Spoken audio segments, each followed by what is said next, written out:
So hello everyone. Today I will discuss with you today's newspaper The Hindu. Today is 8th July 2022 and I will take the most important news from your examination point of view. Dear students, every news of the newspaper is not important. Rather, examiner asks question based upon some important news only. So I will take only the important news which are important from your examination point of view. So the first news before us is the Boris Johnson resign as PM, political drama ends in Britain. So you are aware that the Boris Johnson has resigned from the post of PM, and because he could not prove the majority, and now his place will be taken over by some other political leaders. So this news is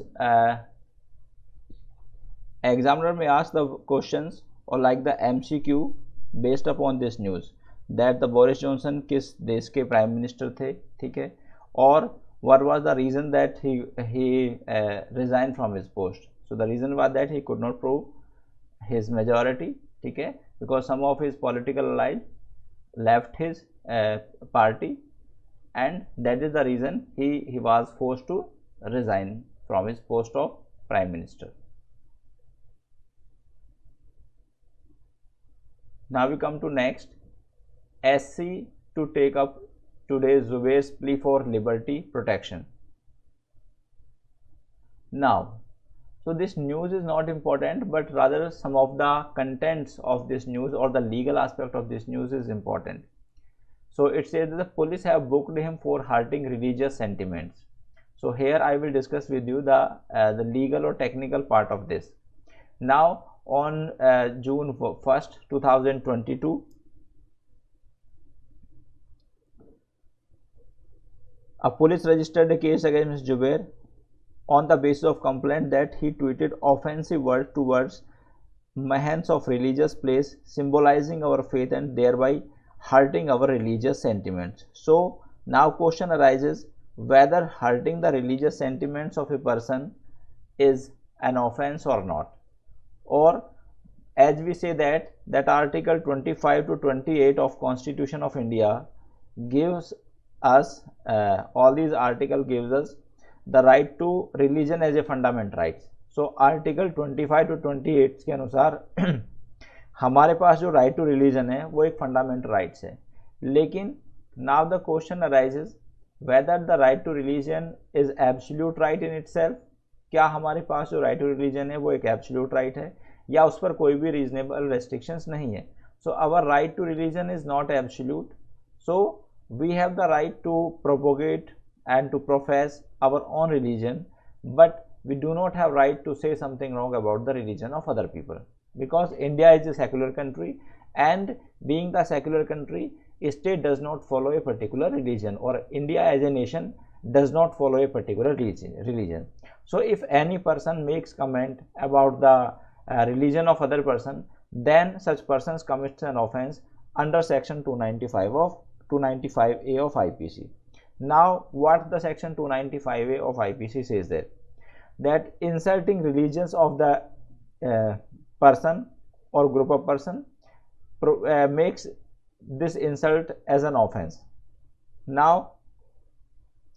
section 67 read with section 295A of IPC provides that publishing or transmitting obscene material of information technology. So if a person publishes any inferior material or any, we can say that the wrong material or obscene material regarding the religious of some person, then such persons also commits an offense. So to understand this concept thoroughly, you need to read section 295A IPC, read with section 67 of Information Technology Act. So as I discussed with you, this is important. So we are having a right to religion under article 25 to 28 of Constitution of India, but our right to religion is not absolute, or we do not have the right to derogate or to make any defamatory statement about the religion of other persons. Now Now, plea to quash FIR. So I will tell you what do you mean by the term quashing of FIR. So general rule is that FIR is registered under section 154 of CRPC, and when FIR is registered against a person, then the police is bound to take the action against that person. So if once FIR has been registered against a person, then police is bound to take the action against that person. So and FIR cannot be withdrawn, means आप FIR को वापस नहीं ले सकते. So there is a specific term that is quash. So this term is used for FIR, means FIR को हमेशा quash ही किया जाता है, and this FIR is quashed by Honorable High Court under section 482 of CRPC, which gives inherent power to high courts. So once suppose a false FIR has been registered against a person, then such person can move to the Honorable High Court, and Honorable High Court has the power to quash that FIR. Quash means that FIR will be dismissed, FIR will be finished, and police will not take action on the behalf of that FIR subsequently. So this is the important news. Now we come to next. This says that convict cannot claim preferential treatment on account of gender. So what happened in this case, that an offense regarding the fake currency was committed by man and woman, and when she was convicted, she urged to the court that she should be treated especially, or she should be given some preferential treatment on the ground that she is a female. Now the question arises whether a person can claim preferential treatment on the ground of gender. So answer of this question is no. Why no? Because Article 14 of Constitution of India provides before equality before law and equality before law and equal protection of laws. So Article 14 जो Constitution of India है वो equality before law की बात करता है, और साथ ही साथ वो equal protection of laws की बात भी करता है. अब वो equality before law और equal protection of law दोनों अलग अलग phrases हैं. Question arises कि if a same offense has been committed by the two different person, so whether that person or whether the accused are male or female, then they would be entitled or they would be liable for the same procedure or the same safeguard provided under the Constitution of India as well as under any other statutory law. So Honorable Court held that in this given situation that a woman cannot claim the preferential treatment on the ground that she is a female, because giving the preferential treatment to the woman in the cases of offense, it would not amount to the reasonable classification. So she has committed offense, so she is liable, or she is liable to get the equal treatment like that of other accused, irrespective of the fact whether she is male or whether the person or accused person is male or female. Now this is very important news. POSCO applies to Muslim girl who attain puberty. So basically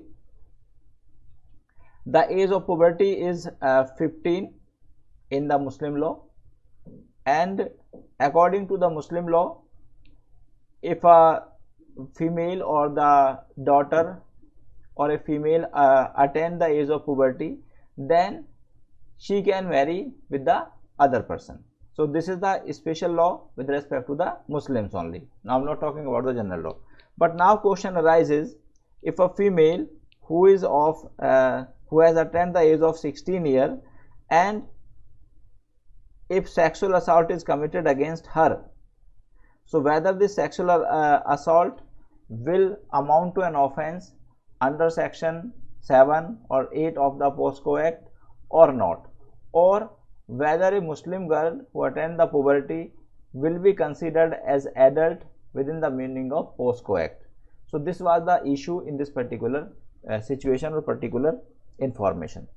So this issue was before the Honorable Delhi High Court, and in this case what happened, Muslim girl who has attained the age of puberty would fall out of the ambit of the protection of the children from sexual offences, POSCO Act. So in this case, the accused contended that the victim in this case was a Muslim girl and she has attained the age of 16 years. So she will not be entitled to get the protection of the POSCO Act, or she should not be considered as child within the meaning of POSCO Act. But Honorable Court denied the contention of the accused in this case, and Honorable Court held that even a Muslim girl who has attained the puberty, she is entitled for the protection under the POSCO Act, because according to POSCO Act कोई भी लड़की जब तक वो 18 years की as attend नहीं कर लेती, she is considered as a minor. तो जब तक उसकी एज 18 ईयर्स तक नहीं हो जाती तब तक हम उसको माइनर ही मानते हैं. So this was the concern of Honorable Court. Now we come to this news. Kerala Assembly passes unanimous resolution on ESZs. So basically क्या है ये? Economic sensitive Jones. सो अभी आप लोगों ने देखा होगा